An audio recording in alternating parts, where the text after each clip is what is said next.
This is Taylor from For Sure Dog Care, and in this video I'm going to go over crate training your dog and give you some tips on how to get your dog to love their cage. So the first thing you're going to need to do is get the right cage. I recommend getting a metal wire cage because those are the most durable, they're the easiest to clean, you can collapse them and fold them up, they don't take up too much storage space if you need to put them away, so they're really nice to have. You're also going to want to make sure that that cage is the right size. You're going to want to get a cage that your dog is able to stand up in, they can turn around, and that's it. So you don't want to have too much room where they can pace back and forth in the cage, or they can go potty on one side of the cage and sleep on the other, because that's a very hard habit to break. You also don't want to get one that's too small to where they can't stand up and stretch their legs. So find that happy middle and get a cage that is comfortable enough for your dog, but also limits them to where they don't have too much room to roam. So after you've got the crate for your dog, you need to teach them that this is a good place for them to be. And the way to do that is give them a treat every time they go into the cage. Every time they go in there, they're automatically going to think about a treat. So this is how you're going to get your dog to start liking their cage. So once you start the crate training with your dog, you're going to find that most dogs are going to have a little bit of anxiety when you first do it. They're not going to like it. They might cry, they might scream, they might throw a tantrum, they might paw at the door. They're going to do whatever they can to get your attention and to get out of that cage. They want you to come back, and that's how they're going to get you to come back. The one thing you have to remember is to absolutely ignore all of those cries and screams and tantrums, because all that's going to do, if you let them out when they're doing that, is going to teach them that, oh, if I cry and scream and yell and paw at the door, then they'll let me out. And it'll reinforce that behavior. You're giving them what they want. So it's extremely important that you ignore these bad behaviors, because if you give in to them and you let them out, that's going to reinforce that behavior. Only let them out when they're calm and they're not yelling or crying.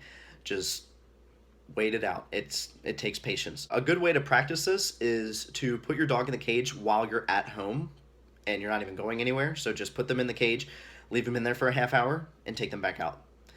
And then a half hour later, do it again. Put them in there for a half hour, take them back out. And they're going to cry, they're going to yell, they're going to scream. And the key thing is you can only let them out when they are calm. So this will teach them that they only get to be let out of the cage when they're being good.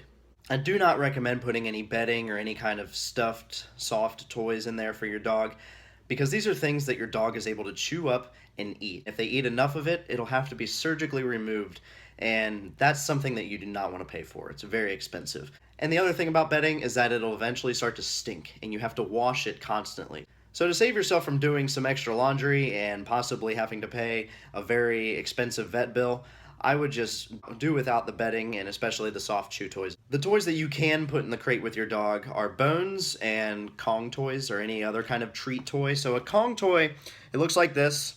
You can get it in any pet store, and treats are put right in here. They're supposed to be hard to get out, and what this does is it creates a job for your dog to do when they're in their crate. So this is actually going to also help with those separation anxieties that your dog may have, and it'll actually help your dog learn that when you leave, they will now have a job that they can do, which is the Kong toy. So I highly recommend the Kong toys, and if your dog is a chewer, throw a bone or two in there as well. The last thing to remember is to not leave your dog in the crate for too long of a period of time.